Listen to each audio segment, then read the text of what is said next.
문재인 정권을 규탄하는 대규모 장애 집회를 진행합니다. 오늘로 6번째 열리는 한국당의 대규모 장애 집회는 오후 6시 반부터 시작이 됩니다. 관심은 없어 보이지만 헌법 전문에 대해서 한번 좀 다른 나라하고 좀 비교하면서 좀 보도록 하겠습니다. 첫 번째 좀 말씀드려야 될 게 총선의 분극화가 강하다. 중도층이 사라진다. 그러니까 이건 무슨 얘기인가 하면은 속된 말로 해서 정말 머리 터지게 싸울 가능성이 굉장히 크다. 아마 최근에 와서 과거에 그 보수 지지층들이 많이 이탈했지 않습니까? 좀 막말 파동이랄까 말이죠. 이게 보수의 자존심을 많이 건드리는 측면이 있었어요, 사실은요. 그래서 많이 떨어졌었는데 나경원 원내대표하고 황교안 이제 대표체가 들어서기 시작하면서 상당히 그 정치 행태에 있어서의 어떤 그 안정감을 보여줬던 것 같아요. 게이트 이후에 자기가 보수라는 거에 대해서 굉장히 좀 부끄러움 그렇죠. 느끼고 이제 좀 결정을 유보했던 사람들이 이제 그 황교안 대표가 들어오면서 다시 기록이 나왔어요? 갑자기? 아니, 갑자기 뭐냐 또 이게 옛날에 그냥 글자로만 봤던 것들이 실제 녹음 나왔습니다. 그래서 야 이거 이제 보도 내용도 중요하지만 보도 소스 왜 지금 그런 게 굉장히 그런 어떤 프레임이 굉장히 중요한 거니까. 그 다음에 이제 왜냐면은 그 사람들이 거기에 대해서 이제 좀 평가를 달리할 것 같아요. 왜냐면은 이번에 나왔던 거 보게 되면 최순실이하고 이런 이념 논쟁으로 가다 보니까 사실 많은 부분들이 왜곡되는 측면이 있거든요. 이게 상당히 이슈 면에서는 이게 오버랩되는 부분이 있는데, 만약에 이념 문제로 하게 되면 오버랩되는 부분에 인정이 잘 안 되는 경우가 많아요. 현 정권을 비판을 할 적에 상당히 잔인한 정권이란 말이죠. 잔인한 리더십이다. 왜냐면은, 국무부인 장성택이를 그렇게 죽이는 방식, 그 다음에 이복형을 갖다가 살해하는 방식, 이걸 보면서 상당히 정치는 잔인한 것이다. 이렇게 이제 쉽게 누구나 인식을 해요. 근데 제가 그냥 어느 날 가만히 한번 생각을 해봤어요. 그러면은 우리 대한민국의 이 정치 형태는 어떤 것인가? 우리가 김정은 정권을 이렇게 잔인한 정권으로 이렇게 묘사를 한다고 한다면 우리의 그러면은 지난 30년 동안에 벌어졌던 정치 행태는 어떤 것인가? 재정 당시에 이 전문이 바뀌지 않고 지금까지 계속 왔다는 이야기죠. 그게 상당히 놀랍습니다. 제가 또 이 주제를 잘 정했는지 어저께 5.18 우리 김현 실장에서 우리 문 대통령 조금 우셨죠. 울먹였죠. 울먹이셨는데 울먹이시면서 헌법에 전문에 5.18 광주 민주화운동을 못 넣어서 미안하다. 그래서 사람들은 일반 또 감동하셨을지 모르지만 제 입장에서는 헌법이 그냥 사건 저 사건 다 무슨 민원 해결하는 것도 아니고 이것도 저것도 넣고 하는 건가. 그 다음에 정말 살아있는 사람들, 그 당시에 겪었고 경험했던 사람들이 아직도 살아있는 이 상황에서 헌법이란 항구적으로 돼야 되는 법률을 헌법에 그걸 넣는 게 과연 잘하는 건가. 분이죠. 우리 국민대학의 강상호. 강상호입니다. 반갑습니다. 오늘 몇 가지 좀 시사 이슈에 대해서 좀 말씀드리고요. 그 다음에 별로 우리가 크게 관심은 없어 보이지만 또 헌법 전문에 대해서 한번 좀 다른 나라하고 좀 비교하면서 좀 보도록 하겠습니다.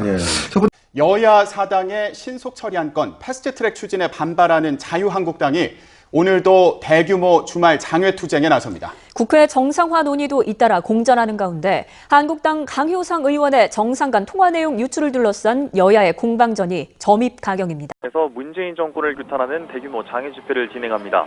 오늘로 6번째 열리는 한국당의 대규모 장애 집회는 오후 6시 반부터 시작이 됩니다. 이번 주말 집회에는 황교안 대표와 나경원 원내대표 등 이 당 지도부는 물론 당원 등이 총 출동합니다.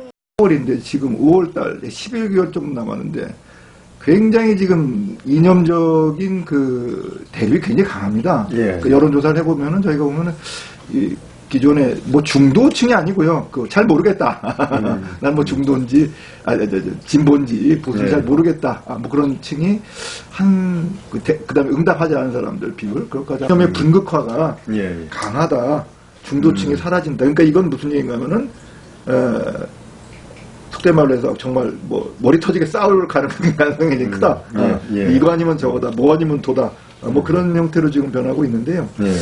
그래서 저는 이제 중도층 영역이 좀 줄어들었다는 거에 대해서는 제가 듣고 있었지만은, 최근에 와서 이제 과거에 그 보수 지지층들이 그 많이 이탈하지 않습니까? 네. 지금 막말 파동이랄까 말이죠. 이게 보수의 자존심을 많이 건드리는 측면이 있었어요, 사실은요. 그래서 많이 떨어졌었는데, 나경원 원내대표하고 황교안 이제 대표체가 들어서기 시작하면서 상당히 그 정치 행태에 있어서의 어떤 그 안정감을 보여줬던 것 같아요.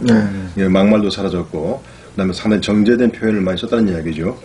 그리고 또 이제 이번에 이제 그 패스트트랙 올라가면서 상당히 그 투쟁하는 모습도 많이 달라지고 그래서 그 과거에 지지했던 세력들이 아마 이쪽 보수 쪽으로 컴백이 되면서 그 보수 쪽에서 상당히 좀 이제 그 다시 원위치로 돌아가는 그 현상이 아니었는가. 아마 제가 봐서는 그 과거에 중도했던 사람이 새로운 선택을 해가지고 어떤 그 자유한국당으로 돌아오거나 그 비율은 아직은 좀 그 상당히 미약하지 않는가. 과거에 지지했던 그룹들이 컴백하는 것이 주로 이렇게 중도 세력이 줄어든 메인이 아닌가 생각이 들어요. 최순실 게이트 이후에 자기가 보수라는 거에 대해서 굉장히 좀 부끄러움 그렇죠. 느끼고 이제 좀 결정을 유보했던 사람들이 이제 그 황교안 대표가 들어오면서 다시 뭐 어저께죠, 그저께죠 이제 5.18 있고 그 전날 황교안 대표가 좀 대전에 왔었어요. 뭐 전국 투어 하면서요. 그 계속적인 장애 정치를 하고 있고 제가 좀 굉장히 흥미롭게 봤던 기사 중에 하나는 뭔가면 시사저널이라는 잡지죠. 거기서 최순실 그 녹취록이 나왔어요. 갑자기 아니, 갑자기 뭐냐 또 이게 옛날에 그냥 글자로만 봤던 것들이 실제 녹음 나왔습니다. 그래서 야 이거 이제 뭐 그 보도 내용도 중요하지만 보도 소스 왜 지금 뭐 그런 게 굉장히 그런 어떤 그 프레임이 굉장히 중요한 거니까. 그래서 지금 뭐 여권이나 또 우리 청와대 쪽에서는 뭐 황교안 대표를 좀 약간 그 견제하는 그런 수단으로 사용하는 게 아닌가. 과거에 그 황교안 대표 나오기 직전에 최순실이 이 선거운동 2012년 선거운동 과정에서 그때 이제 그 황교안 대표가 변호사 시절이죠. 뭐 전화를 했었다, 뭐 불렀다, 뭐 회의 중에 얘기를 했다 등등이 이제 그 녹취 글자로만 돼 있었는데 지금 나온 그 녹음 파일, 그거는 앞뒤 정황으로 봤을 때 황 대표가 나온다는 거 바로 직전. 그거 시나리오 같아요. 볼 때는 이건 일종의 황 대표에 대한 그 견제구다. 저는 그렇게 생각을 하거든요. 저도 그 사실 최순실 녹취록이 뉴스도 많이 나왔었고 또 이제 보니까 SNS에 많이 그 동영상이 있어서 뭐 말만 나오는 거죠. 이게 봤는데요. 과연 그것이 큰 영향력이 있을 것인가. 그 다음에 이제 왜냐면은 그 사람들이 거기에 대해서 이제 좀 평가를 달리 할 것 같아요. 왜냐면은 이번에 나왔던 거 보게 되면 최순실이하고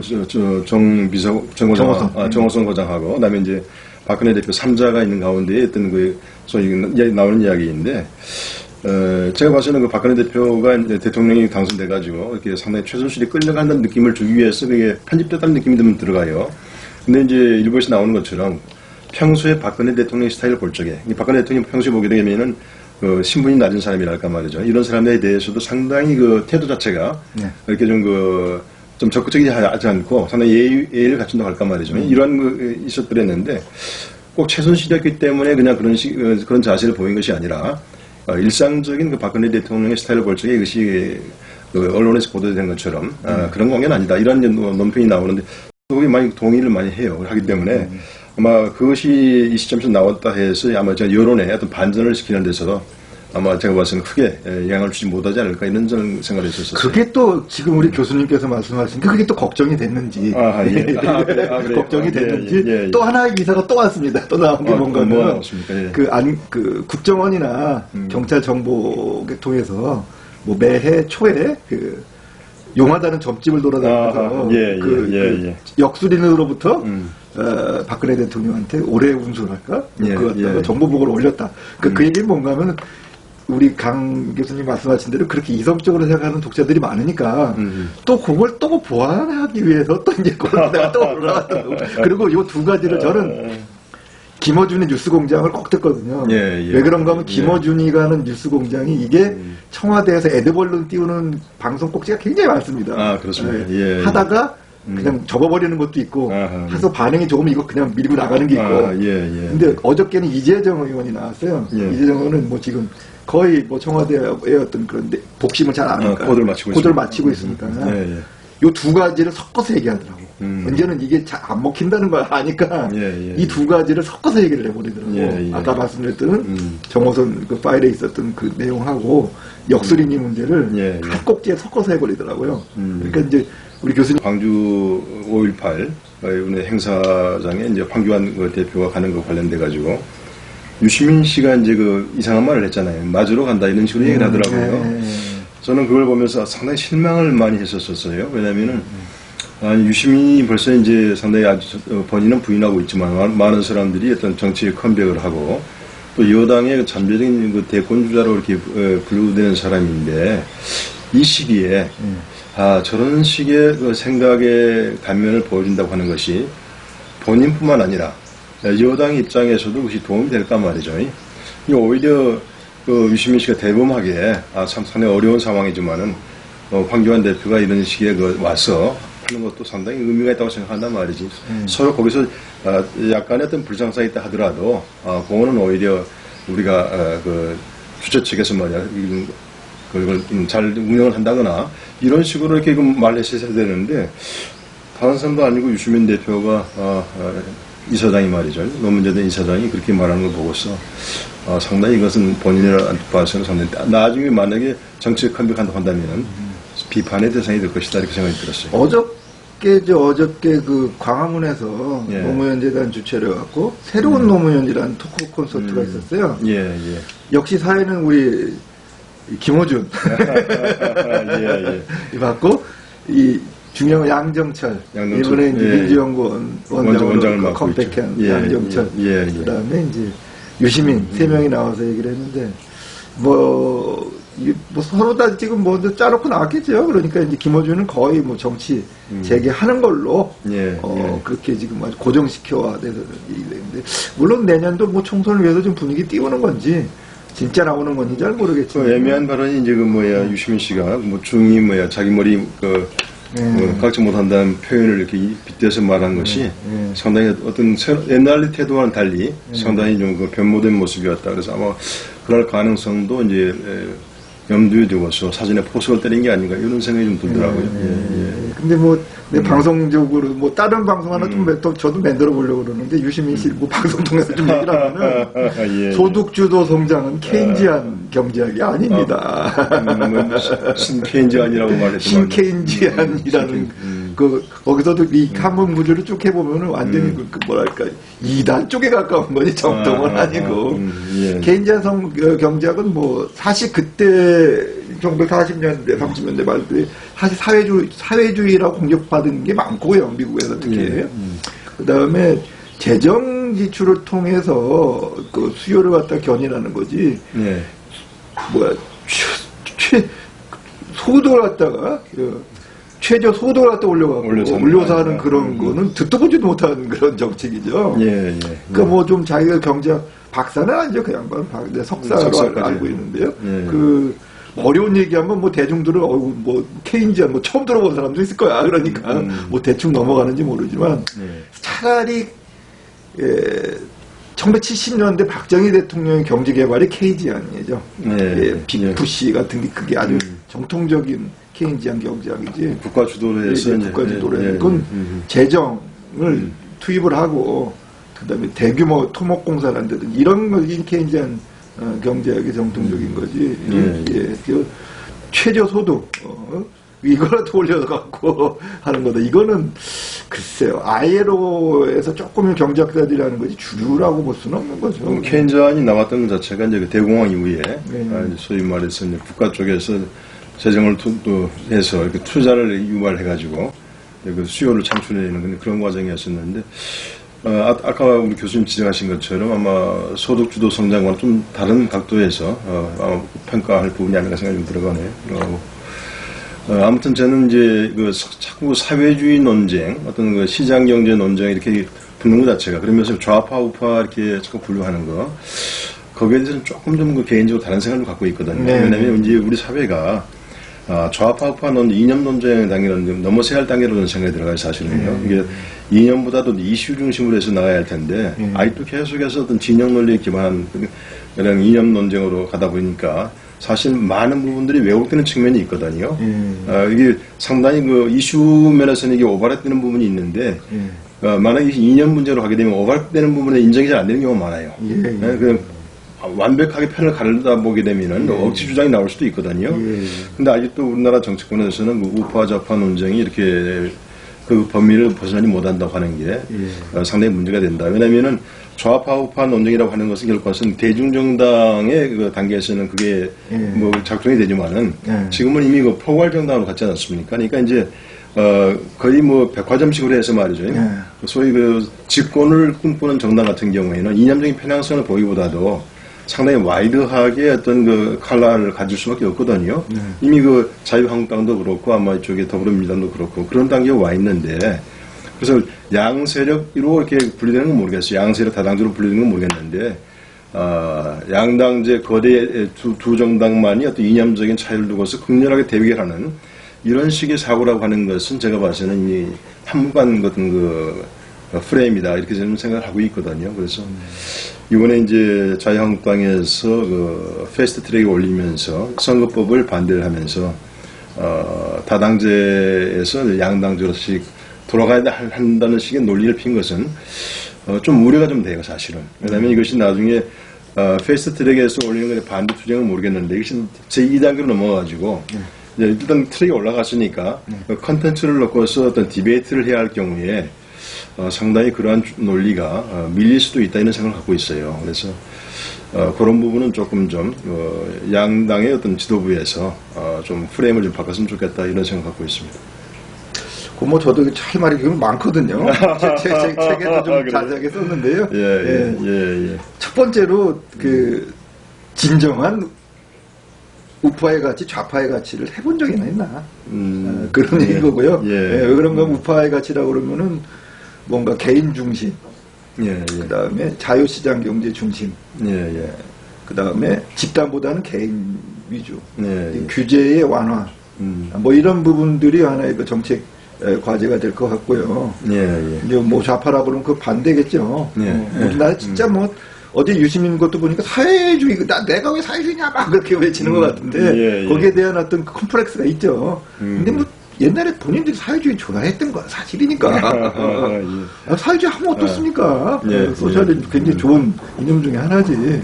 근데 문제는 뭔가 하면 이 두 양파가 다 사실 제가 볼 때는 국가주의예요. 내셔널리즘입니다.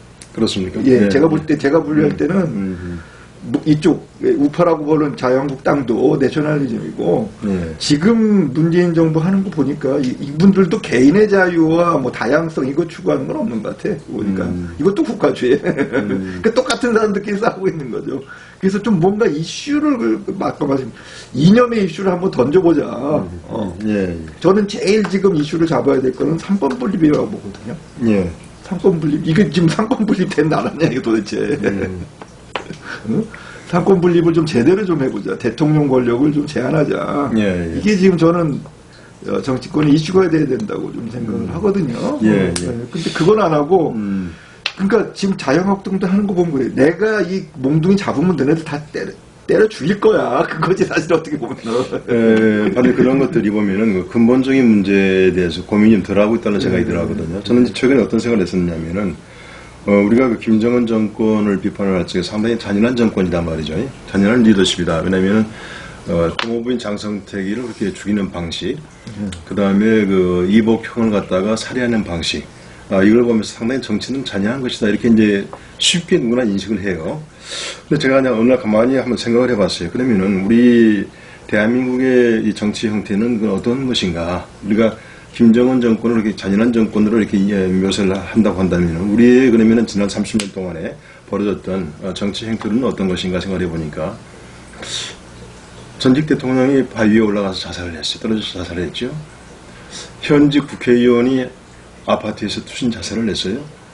전직 기무사령관이 오피스텔에서 또 투신해서 자살을 했어요. 또 최근에 와서는 택시 문제 관련돼 가지고 4명의 택시기사가 몸에다가 휘발유를 뿌리고 분신 자살을 했어요. 이 현상을 보면서 이것도 김정은이가 했던 그 잔인한 정치 못지않게 뭔가 구조적으로 우리 사회 속에서 이런 잔인한 정치가 자행되고 있는 거예요, 사실은.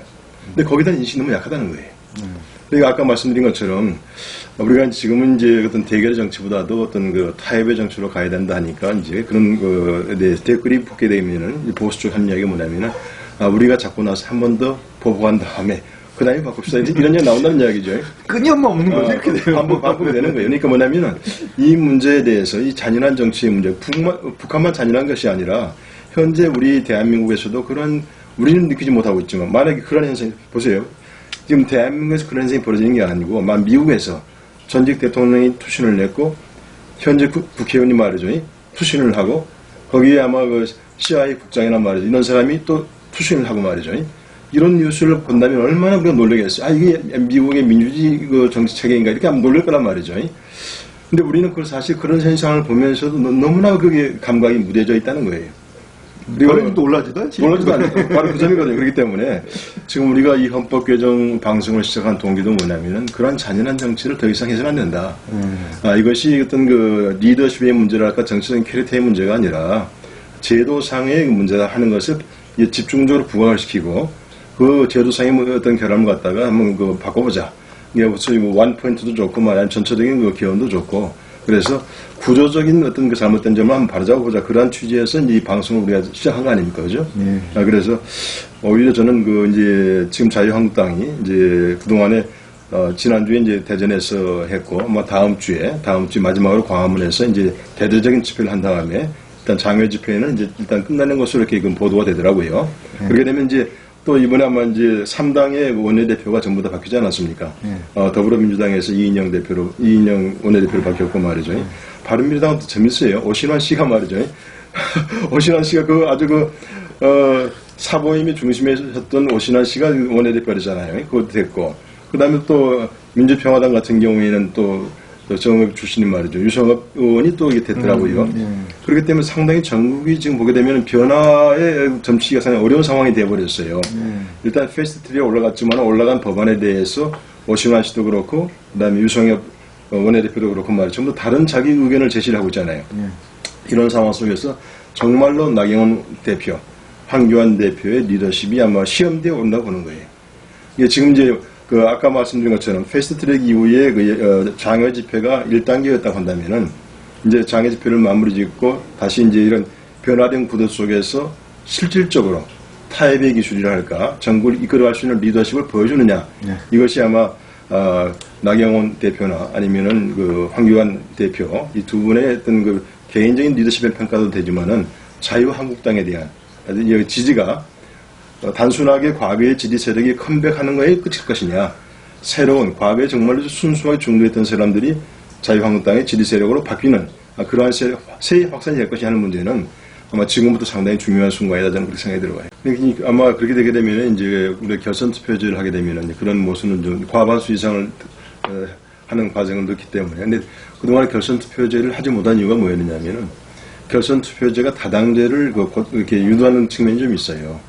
그러니까 이제 지금 결선 투표제가 없는 상황 속에서는 선거 전에 이렇게 서로 합당을 하거나 해서 세일 결집을 하게 되는데 결선 투표제가 들어오게 되면 많은 정당들 1차 선거에서는 일단 한번 싸워보고 그 다음에 새 연대를 하다 보게 되면 다당제 그대로 유지하는 측면이 있거든요. 그렇기 때문에 대통령제를 하는 나라에서는 상당히 결선 투표제를 도입하게 되면 또 어려운 측면이 있어요. 다당제하는 측면이 있어서. 그래서 지금 교수님 말씀하신 것처럼 이것이 만약에 우리가 이제 분권형으로 가서 어떤 이런 합의제 민주주의를 하게 되게 되면은 결선 투표제도 도입을 할 수가 있고 그럴 경우에는 소위 말해서 50% 이하의 어떤 지지를 받아서 대통령이 되는 그러한 어떤 문제점을 극복할 수 있는 측면이 좀 있거든요. 그래서 그것은 아마 선거제도화하고 권력구조하고 종합적으로 한번 디자인할 필요는 이번 주죠. 이번 주에 이제 심상정 의원을 이제 초청을 해서 우리가 특강을 좀 했었어요. 국민대학에서 했었는데 그 과정에서 이제 심상정 지금 정개특위 위원장이 해서 한번 좀 물어봤어요. 패스트트랙에 올라간 선거법 문제점에 대해서 몇 가지 문제점을 제가 지적을 하고 그리고 이제 현재 자유한국당과의 어떤 타협할 수 있는 가능성에 대해 어떻게 보느냐 했더만은 상당히 유연하게 이야기를 하더라고요. 일단 선거법을 트랙에 올린 것은 한번 좀 압박을 해서 말이든 이걸 올린 것이고, 지금부터 본격적으로 어떤 그 자유한국당을 포함을 해서 그 내 컨텐츠에 대해서는 상당히 타협이 가능하다 이런 식으로 이야기를 해요.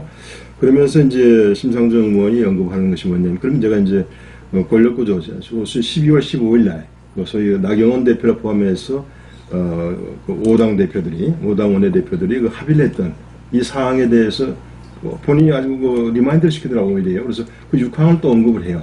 6항에 나와 있는 게 뭐냐면은 선거법 개정에서 합의를 내서 이게 개정이 되게 되면은 바로 그 원포인트 개헌, 권력구조에 관한 그 논의를 시작한다. 이 조항이 있다는 이야기예요.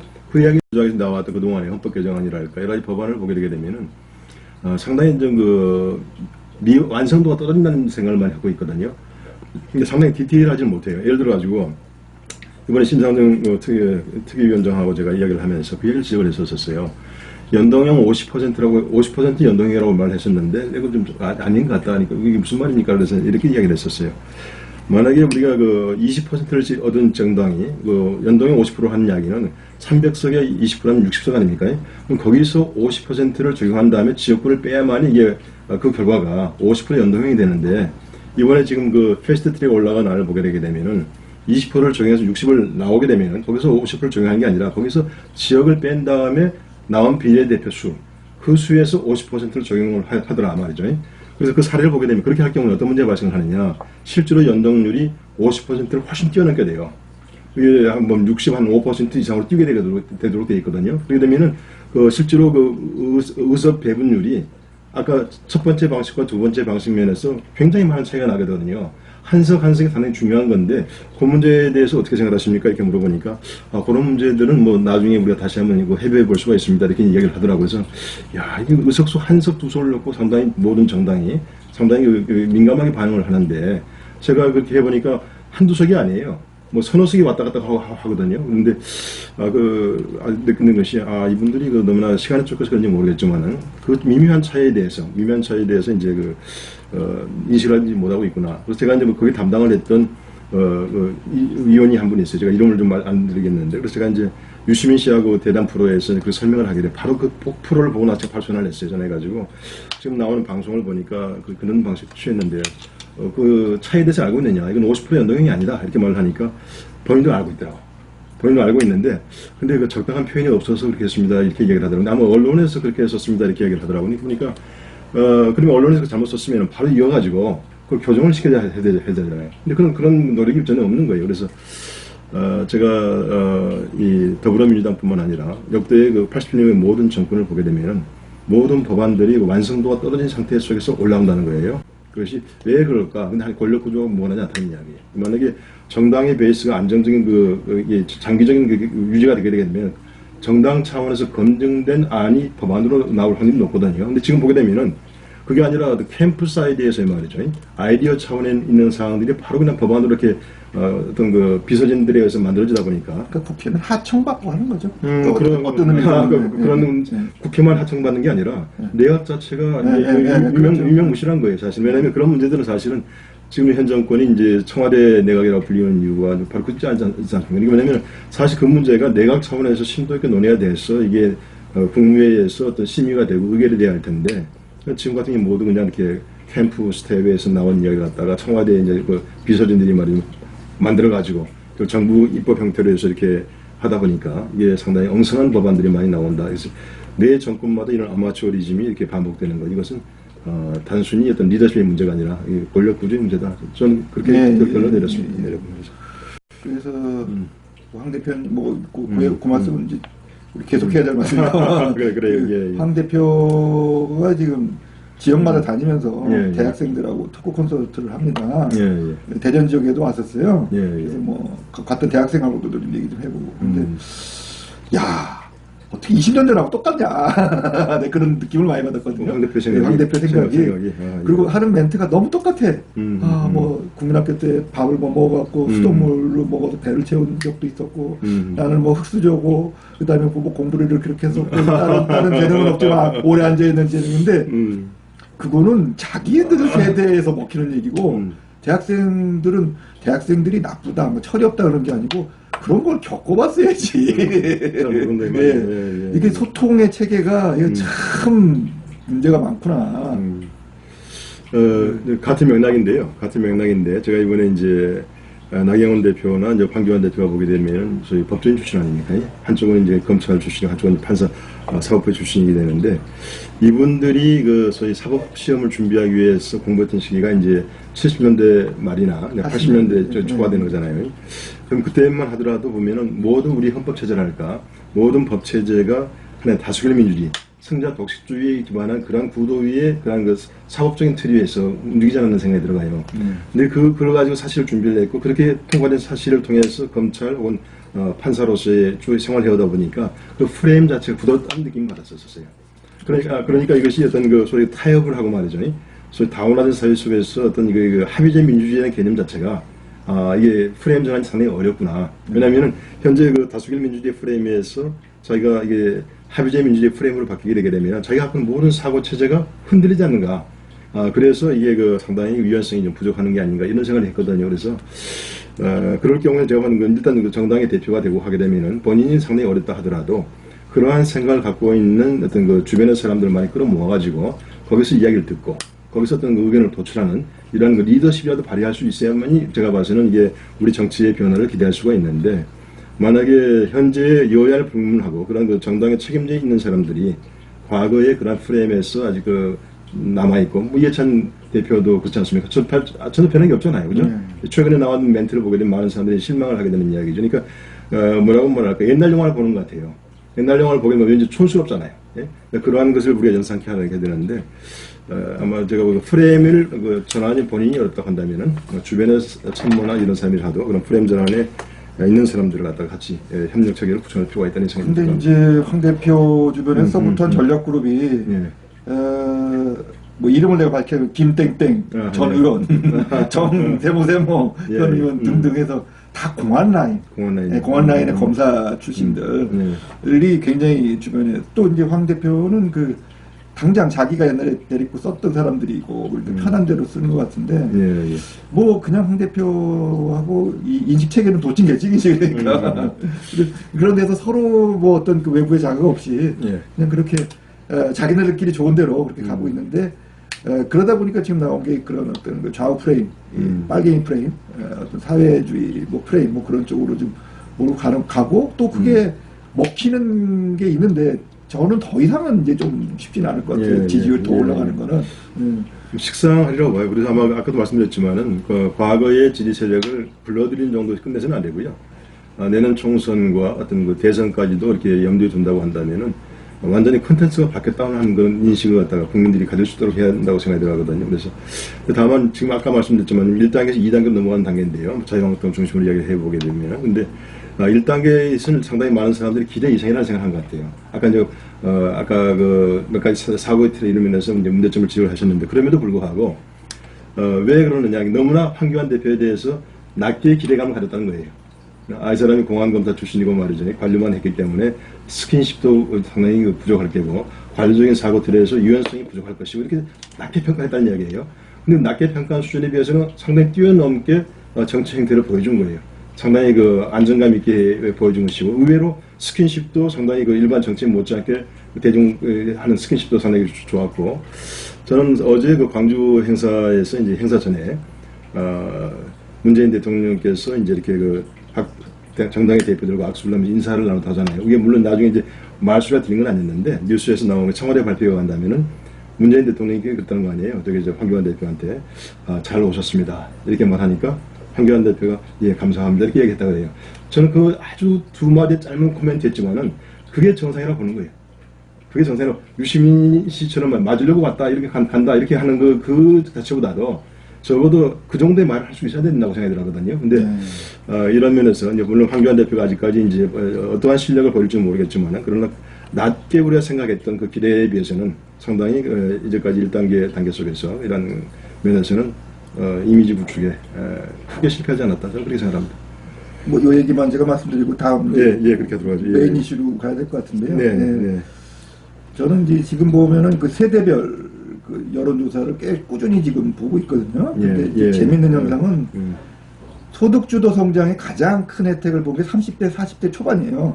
이 친구들은 그 문재인 대통령에 대한 기대를 틀에 들어가 버린 거고, 그 취업에 경제 활동에 못 들어간 20대들, 이부 특히 남자 20대, 그러니까 페미니즘 쪽에서 또 피해를 당하는, 뭐 대통령 자기가 페미니스트라고 했고, 지금 여가부가 굉장히 지금 좀 차별적인 정책들을 많이 쓰니까요.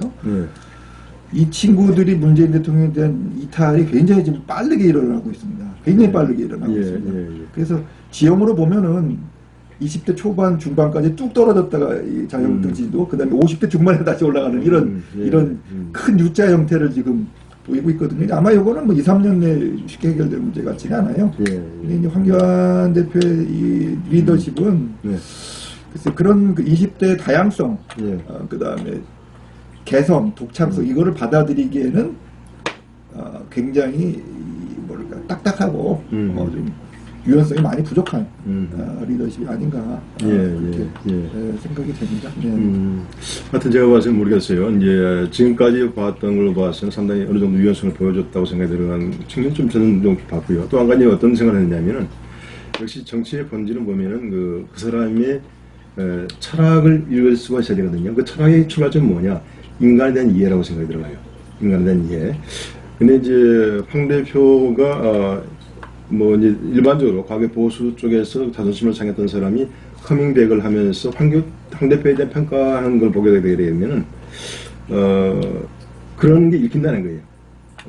황 대표가 안정적으로 보인다는 그 베이스에는 뭐가 있냐면은 인간의 어떤 행태에 대한 이해가 좀 배어 있지 않느냐 하는 그런 느낌을 받았거든요. 그래서 아직까지는 지금 이제 우리가 다음 2단계 속에서의 황 대표의 정치 행태를 우리가 예상하기는 어렵지만은 상당히 그 적응력이 빠르다, 학습 능력이 있다, 이런데 사람들이 아마 그 좀 기대를 하지 않는가 그런 측면이 좀 있다고 저는 봤었습니다.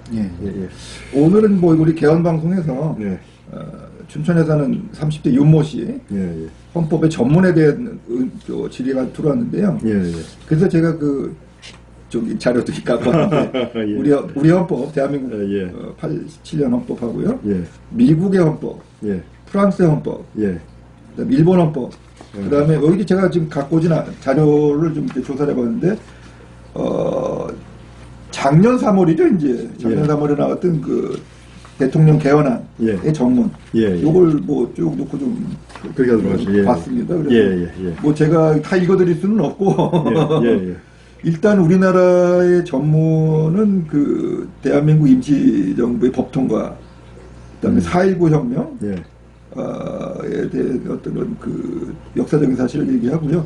민족의 단결과 사회적 폐쇄 불의를 타파하고 그다음에 자유 권리에 따른 책임 완수해서 국민 생활의 균등한 향상을 기하고 항구적인 세계 평화, 인류 공행에 이바지 한다. 이런 으로 돼 있고 상대적으로 다른 나라의 전문에 비해서 조금 깁니다. 그 미국의 전문은 몇 줄 안 되죠. 영문으로 하면은 4줄 반 정도. 근데 또 한 가지 놀라운 건 뭐냐면은 그 제정 당시에 이 전문이 바뀌지 않고 지금까지 계속 왔다는 이야기죠. 그게 상당히 놀랍습니다. 제가 또 뭐 이 주제를 잘 정했는지 어저께 5.18 우리 김현 시장에서 우리 뭐 우리 문 대통령 조금 우셨죠. 울먹였죠. 울먹였는데 울먹이시면서 헌법에 전문에 5.18 광주 민주화운동을 못 넣어서 미안하다. 그래서 뭐 사람들은 뭐 일반 또 감동하셨을지 모르지만 제 입장에서는 헌법이 뭐 그냥 이 사건 저 사건 뭐 다 뭐 무슨 뭐 민원 해결하는 것도 아니고 뭐 이것도 넣고 저것도 넣고 하는 건가. 그 다음에 정말 살아있는 사람들, 그 당시에 겪었고 경험했던 사람들이 아직도 살아있는 이 상황에서 헌법이란 그 항구적으로 돼야 되는 법률을 헌법에 그걸 넣는 게 과연 잘하는 건가. 그래서 여기 갖고 오진 않았는데요. 중화인민공화국 헌법도 제가 좀 봤습니다. 역사를 좀 보니까 거긴 정말 엉망이더라고. 그런 거면 거기 이제 공산당의 당장이 더 우선되지 않습니까? 그렇죠. 그러니까 헌법은 뭐 막 써도 되는 것 같아. 그다음에 거기는 국민 투표를 안 하잖아요. 그냥 전인대에서 헌법 고치고 끝나는 바입니까? 그러니까 심지어 어떤 헌법 개정까지 있냐면은 그 모택도 그러니까 문화대혁명 바로 직전에 있었던 헌법 개정에는 다음 주석은 인파오로 한다. 그게 헌법에 들어가 있어. 이게 엉망이구나 정말. 어차피 그 사람들이 헌법대로 돌아가는 게 거의 없는 것 같고 어차피 이 중국 공산당의 당장이 더 우선되니까 그럴 수 있지만 그 말씀에 들어가면 헌법에 대한 존중의 개념이 우리가 좀 많이 낮지 않나. 뭐 그런 느낌을 어제 문 대통령 그 외경심이죠. 저거 바꿔서는 안 되는 거야. 우리 가치는 이런 거에 대한 국민 전체 자긍심과 외경심이 선진국에 비해서 많이 떨어지는 거 아닌가 하는 그런 생각을 가졌습니다. 이게 보면은 이제 경성헌법과 연성헌법이랄까 말이죠. 또 그걸 어떤 식으로 이제 아까 그 헌법을 개정해 나가는 차이가 좀 있는데요. 사실 영국 같은 경우는 불문헌법이지 않습니까? 마그나 카타랄까, 권리청원이랄까, 역사적인 이런 사건들이 아니 헌법적인 역할을 해주게 되는 거죠. 미국도 마찬가지로 이렇게 초창기 헌법이 그대로 있으면서 수정헌법으로 나가지 않습니까? 보충해서 이게 나가는 시스템인데 우리나라에서는 그게 아니죠. 이게 전면적으로 개정이 들어가게 되는 거죠. 그런 측면이 있고 아까 말씀하신 그 내용 중에서 이제 그 부마 항쟁 사건이랄까 말이죠. 민주항쟁. 그다음에 이제 5.18 민주화 운동. 그다음에 이제 60 민주항쟁. 이것을 갖다 이제 그 지난번에 대통령 발의안에 그걸 집어넣었었어요, 사실은요. 네, 봤습니다. 나와 있는데 이 문제가 제가 이제 국회에서 그 자문위 활동을 하면서 대통령안 말고 국회안을 만들 적에 이 문제 놓고 상당히 논쟁이 있었었어요. 과연 5.18 민주화 운동을 헌법 전문에 넣을 것인가 말 것인가 하다가 최종적으로 저희가 뭐였냐면 이건 상당히 또 이게 모든 그 민주항쟁 사건 갖다가 다 나열할 수는 없다. 헌법 전문에다가 부마 사태 넣고 그다음에 이제 5.18 민주화 운동 넣고 60 민주항쟁 넣고 막 각도 4.19 하더라고. 그래가지고 민주항쟁에 심볼릭하게 이렇게 포괄적으로 표현이 왔잖아요. 그래서 저희 국회 안에서는 어떤 식으로 이걸 했었느냐면은 부마항쟁, 그 다음에 5.18 민주화 운동, 그 다음에 60 그 민주항쟁을 하나에 묶어가지고 6월 항쟁 이 하나로 그냥 묶자. 6월 항쟁. 6월 항쟁 하게 되면 전부 이제 87년 6월. 네, 그렇죠. 87년 6월 되는 거예요. 왜냐면 이제 부마 민주항쟁은 79년도에 있었었고 5.18은 이제 저기 80년도고, 그다음에 6월 10일 민주항쟁은 87년도지요. 그래서 이것이 그 항쟁이 연관시켜서 물론 이제 헌법 개정이 8차 헌법 개정은 이제 좀 다르지만 9차 헌법으로 이어진다 볼 적에 이 세 사건을 그런 민주항쟁과 정신을 반영을 해서 소위 민주화 87년처리가 출범했으니까 맨 마지막에 결정적으로 했던 6월 항쟁, 요걸로 6월 항쟁이라는 말로 해서 이 세 민주화 운동을 엮어가지고 4.19와 6월 항쟁 이 두 개를 압축을 해서 우리가 그 자문안을 만들었었거든요. 근데 이제 모르겠어요. 이제 물론 행사 자체가 광주라고 하는 특수한 사정이 있기 때문에 대통령께서 그런 멘트를 했는지 모르겠지만은 그러나 일반적으로 저희가 그때 자문회 회의에 참석했던 사람 입장으로 봐서는 물론 저희 광주 쪽에서 오신 분들도 계셨었어요. 근데 그분들 계속해서 5.18 민주화 운동을 헌법 전문에 넣고 싶어 하셨더랬는데 반대로 대구 쪽의 정서는 또 그게 아니더라고 보니까요. 왜 그것만 들어가느냐. 또 이제 옛날 또 그쪽이 영남 쪽에 민주화 운동도 있고 하니까 그래서 나중에 가서 아까 말씀드린 것처럼 하나의 6월 항쟁으로 이렇게 통합해서 이렇게 4.19와 6월 항쟁으로 이렇게 한번 만든 우리가 경험이 있다 이렇게 말씀드리겠네요. 그래서 교수님이 지적하신 것처럼 자꾸 이게 헌법 자체가 정치적인 어떤 성향에 따라 가지고 좌지우지 된다고 한다면은 헌법으로서의 어떤 무게감이 많이 상실되는 거죠, 사실은. 그래서 어떻게 본다면은 현 시점에서 아직 이해관계가 풀리지 않고 아직도 그 이해관계가 남아있는 사안에 대해서는 좀 시간이 지난 다음에 그 다음에 좀 거론했으면 좋겠어요. 아직도 그런 갈등의 구조가 남아있는 어떤 이슈를 가지고 헌법 전문에다가 그런 이벤트를 사건 갖다가 이렇게 넣게 되게 되면은 제가 막 헌법이라고 하는 건 국민 전체를 갖다가 좌우 이념을 떠나가지고 포괄적으로 이렇게 끌어안는 통합의 장애돼야 되는데 그래서 오히려 아직도 그 갈등의 고리가 남아있는 그런 역사적인 사건에 대해서는 일단 전문에서 조금 언급하지 않는 게 좋지 않겠는가 하는 생각 같습니다. 국민 생활과 전체 국민이요. 전체 국민의 어떤 생활상의 중요한 이벤트였다. 그렇다면은 넣을 수도 있겠지만 외국 사람이 만약 우리나라 헌법 전문을 보면은 길바닥에서 시위하고 실제로 던지고 그것만 해서 3, 40년 6, 70년의 역사가 지나간 거 아니냐 그런 느낌까지 들 정도로 예를 든다면 프랑스 여기 헌법 전문을 갖고 왔는데 상당히 짧죠. 상당히 짧고 사실 이게 이제 아시다시피 프랑스 혁명 1789년에 어떤 그런 혁명에서 나온 거라면 우리 같은 관념에는 프랑스 대혁명 얘기를 넣어야 될 반드시 들어갈 것 같거든요. 우리의 이 헌법 관념으로 보면. 플러스 대행이라는 말 들어가 있지 않고 인권선언으로 들어가 있죠. 들어가 있죠. 여기도 지금 뭐 최근에 개헌이 돼 있고 그래서 그런 부분들 집어넣고 국민들의 자유로운 결정에서 공화와 공을 결합하는 의사를 표명하는 해외 영토들의 자유, 평등, 박애. 요건 자기네들의 이념이니까요. 보편에서 이념을 기초하고 그들의 민족 발전을 구성한 새로운 제도들을 제공한다. 아주 간단하게 있고요. 그다음에 더 제가 좀 봤던 거는 재밌게 봤던 거는 독일 헌법이에요. 독일 연방 헌법. 독일이 왜 연방 뭐 동서독으로 나눠졌고 1945년에 패전서부터 했고 정말 이 독일 국민들도 우리 같은 이 복감정이라면은 그 이벤트를 쓰고 싶은 게 너무 많을 거니까 싹 빠져버렸습니다. 그런 얘기가 없어요. 너무 좀 굉장히 그 철학적이죠. 신과 인간에 대한 책임을 의식하고 통일 유럽의 동등한 권리를 가진 구성원으로서 세계 평화에 이바지할 것을 다짐하며 독일 국민은 헌법 제정 권력에 의해서 이 기본법을 제정한다. 그 다음에 쭉 나온 거는 법에 대한 얘기가 아니고요. 그 참여했던 자치주들만 딱 거론하면 돼요. 바덴 부르텐베르크, 바이에른, 베를린, 브란덴부르크, 브레멘, 함부르크, 에센 뭐 등등등 니더작센 뭐 그렇게 해서 이 헌법에 동의하는 자치주들만 쭉 열거라고 끝납니다. 그렇죠. 본래 그 헌법 전문이라고 하는 것이 상당히 간단한 거거든요. 그러니까 대충 한 서너 가지 정도가 압축이 돼요. 그러니까 뭐냐면은 새로운 공화국이 출범하기는 또 기원이 어떻게 되느냐. 아까 우리 헌법 같은 경우에는 3일 정신을 받아서 임정이 나왔고 임정의 법통을 이어받아서 나가잖아요. 그것이 우리 대한민국의 기원을 짤막하게 묘사를 해준 거잖아요. 그 다음에 이제 기본적인 가치, 뭐 자유민주주의랄까 말이죠. 법치랄까 이런 거 기본적인 가치를 넣어주고 맨 마지막에 가서 이것이 이제 그 개정헌법일 경우에는 이 헌법이 어떻게 위례되어 왔는가, 처음에 어떻게 만들어졌고 어떻게 개정이 됐는가, 심플하게 들어가거든요. 심플하게 들어가는데, 근데 아마 지금 보면은 그 지역적인 우리나라 사람들 생각할 때는 헌법 조항에다가 자기들과 연관된 사건을 집어넣는 것이 굉장한 의미가 있는 것으로 이렇게 생각을 해가지고 이렇게 하게 되는데, 그건 조금 좀 오버하는 층이 있지 않나 생각이 들어요. 우리 현재 현행 헌법을 보게 되면은 전문이 한 문장으로 되어 있거든요.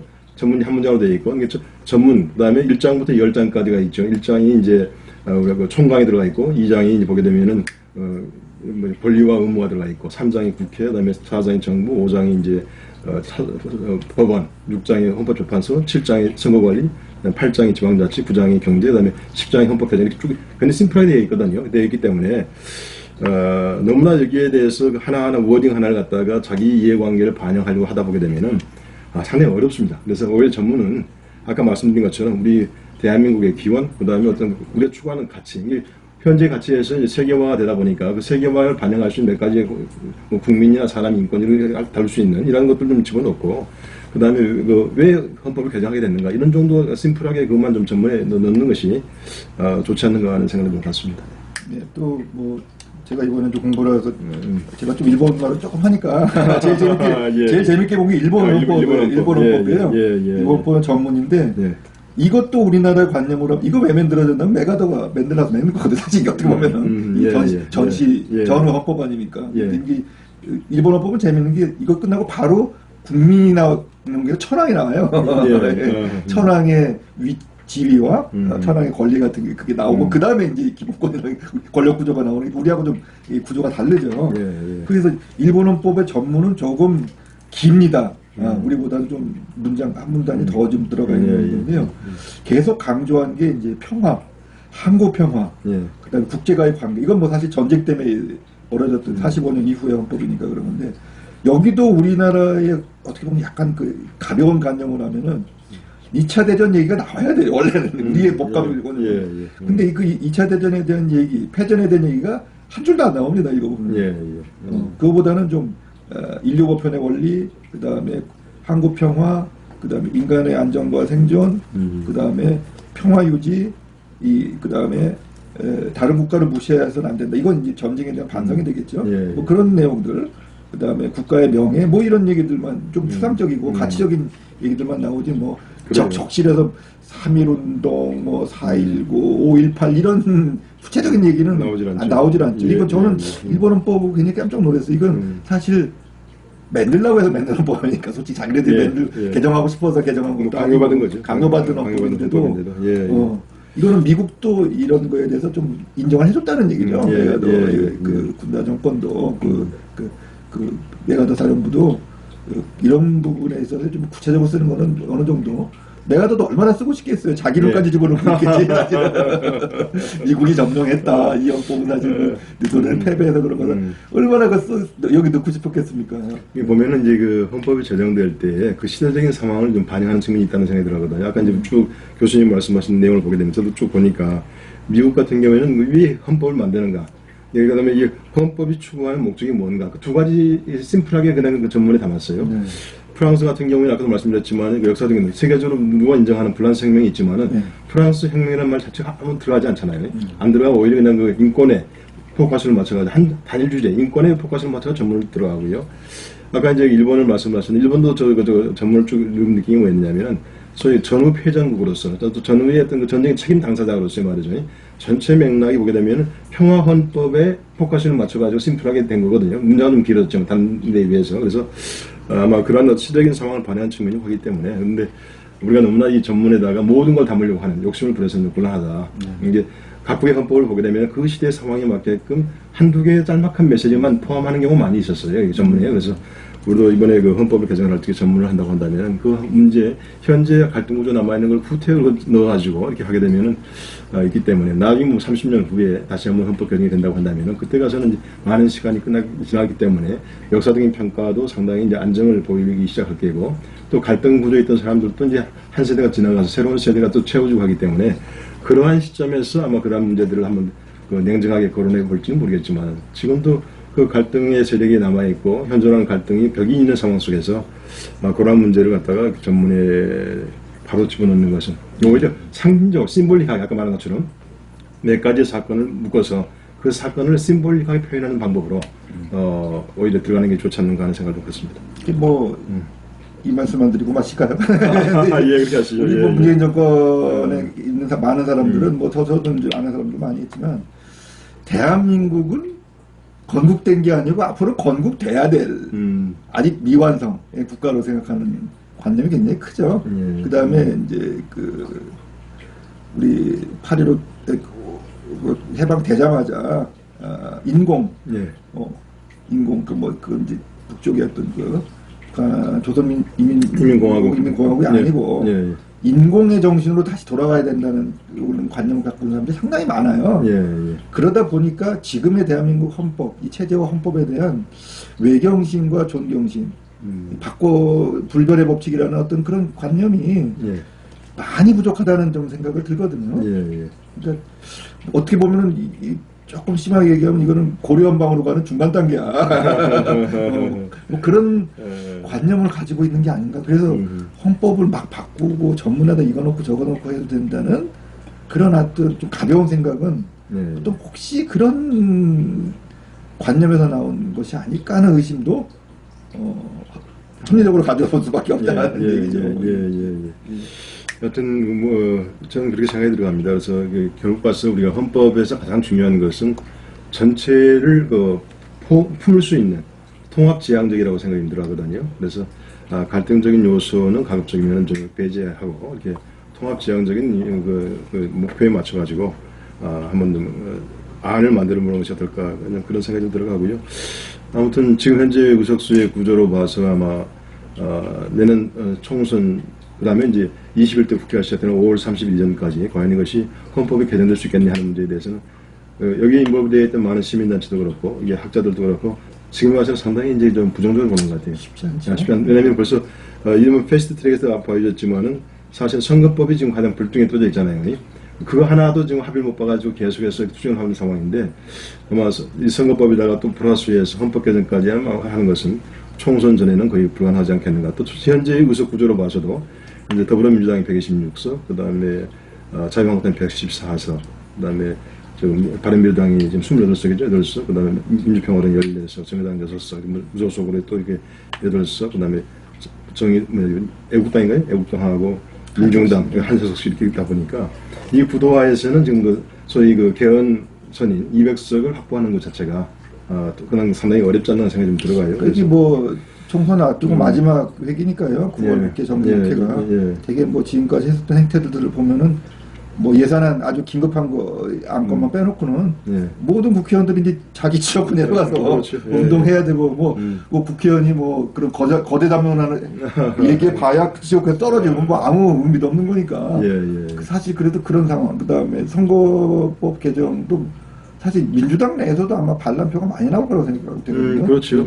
자기 지역구가 날아가는데 뭐 그거를 거기서 합의를 해줄 수 있는 그런 지역구도 없고 해서 제 생각에는 패스트트랙 올렸지만 뭐 그게 사견인데 뭐 끝났다. 그냥 변화 없이 그냥 내년 총선은 지금 헌법과 지금 선거법으로 간다. 선거법으로 갈 가능성도 크지 않을까. 상당히 그러면 참 많은 사람이 실망하는 사람이 많이 있겠는데 뭐 제가 봐서는 최소한도 선거법만이라도 합의를 봤으면 좋겠어요. 어차피 청와대도 선거법에 대한 기대보다는 공수처 때문에 끼워서 내놓은 거지 선거법에 대한 것도 합의가 되기는 쉽지. 그 당내에서도 좀 힘들걸요. 그렇죠. 뭐 공수처법도 보게 되면 여당 내에서 반란표가 있지 않습니까? 금태섭 씨하고 뭐 조홍천 씨 같은 게 검찰 출신들 같은 경우는 상당히 하는 것 같고 저는 이번에 문무일 검찰총장이 이렇게 강하게 반발하는 나오는 걸 보면서 이분이 상당히 왜 임기 말이 와서 이렇게 할까? 한 2개월 정도 남았는데 끝날 때 됐으니까. 그래서 나중에 변호사로 개업을 하게 되면 말이죠. 마지막 이걸 갖다가 검찰의 이익을 대변해 줘야만이 이런 생각을 하자면 마지막 멘트 뭐 그래서 어차피 뭐 2달이면 끝날 거고 뭐 다음 검찰총장은 공수처 열렬 지지파 그래서 나오지 않겠어요? 뭐 그 검증 리스트의 첫 번째가 되겠죠. 근데 사실 뭐 문무일 총장도 1년 전에 국회에 나와서 발언을 보게 되면 공수처에 대해서는 어느 정도 이렇게 수용할 수 있는 거 상당히 그런 룸을 좀 줬었거든요.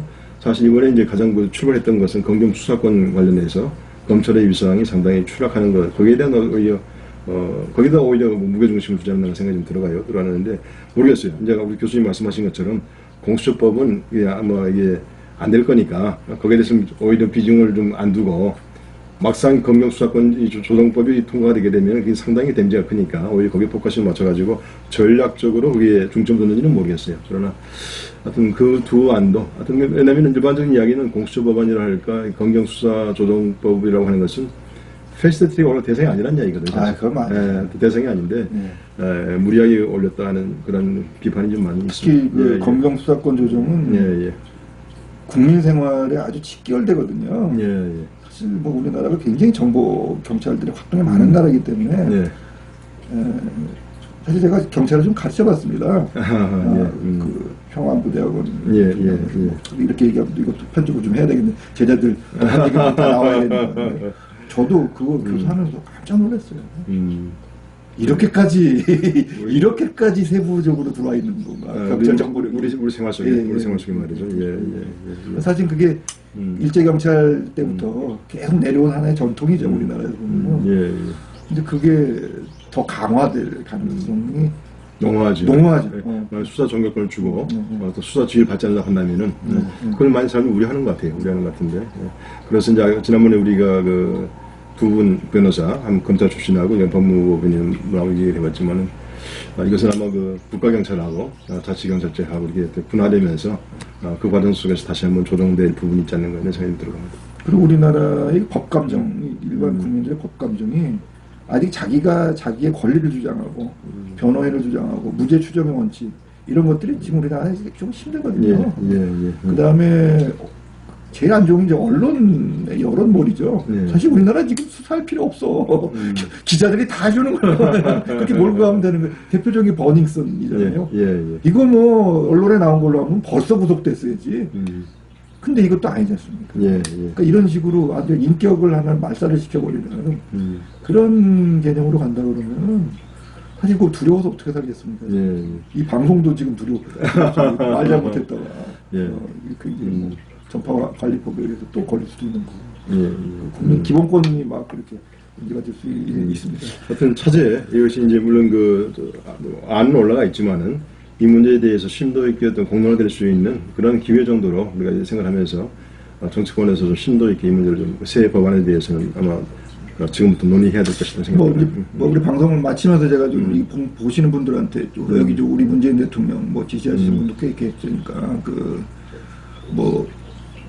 우리 인이라고 그러죠. 그쪽에는 인이가 한다고 다 좋은 거 아닙니다. 예. 역사적으로 봤을 때 이런 이 권력기관들은요, 뭐 어떤 시기에도 다 국민들을 괴롭히는 국민들의 삶에 인권을 갖다가 저하시키는 방향으로 갈 수밖에 없어요. 이런 거, 뭐 공수처 이런 것들은. 그 고위 공직자들만 수사할 수가 없습니다. 그거 말도 안 되는 얘기죠. 예를 들어 어디 뭐 일식집에 가서 뭘 먹었다 그 사람들이 예를 든다면 거기서 뭐 돈이 왔다 갔다. 그러면 일식집 주인, 웨이터, 뭐 날르는 여자들도 다 내사 들어갈 수밖에 없는 거죠. 그거 어떻게 그 고위 공직자들만 또 이렇게 빼내갖고 그 사람들만 수사합니까? 관련된 사람들은 회사에 따라서 물려 들어갈 수밖에 없는 거죠. 그거를 국민들은 굉장히 그거를 잘 모르시더라고. 어차피 좀 나쁜 놈들이니까 속이 다 시원하다. 그게 무슨 관념인가 하면은 옛날에 성춘향이가 옥에 있으니까 이도령 기다리는 그런 관념. 누가 와서 내 문제 다 해결해 주겠지. 그거는 민주시민이 가져야 될 생각이 아니죠. 뭐 이 정도 마치시고 이제 다음에는 뭐 우리 기본권을 아직 안 다뤘거든요. 기본권을 안 다루지 않았죠. 기본권 총괄하고 뭐 기본권 문제를 하시면은 다 끝나는 건가요? 이렇게 되면 또 뭐가 있나요? 사법권 다뤘고요. 사법부 지금 공수처 다루면서 많이 그 가발도 많이 했었었고, 그다음에 이제 헌법재판소, 선거와 정당. 선거와 정당을 선거관리 쪽으로 해서. 선거관리 쪽에 그쪽 이야기 좀. 1년 정도가 되면 하고 뭐 다음 프로그램을 어떻게 좀 더 개편을 해보시는 걸로 그렇게 하도록 하겠습니다. 오늘 이 정도 마치도록 하겠습니다. 고생하셨습니다. 감사합니다. 다음에 뵙겠습니다. 감사합니다.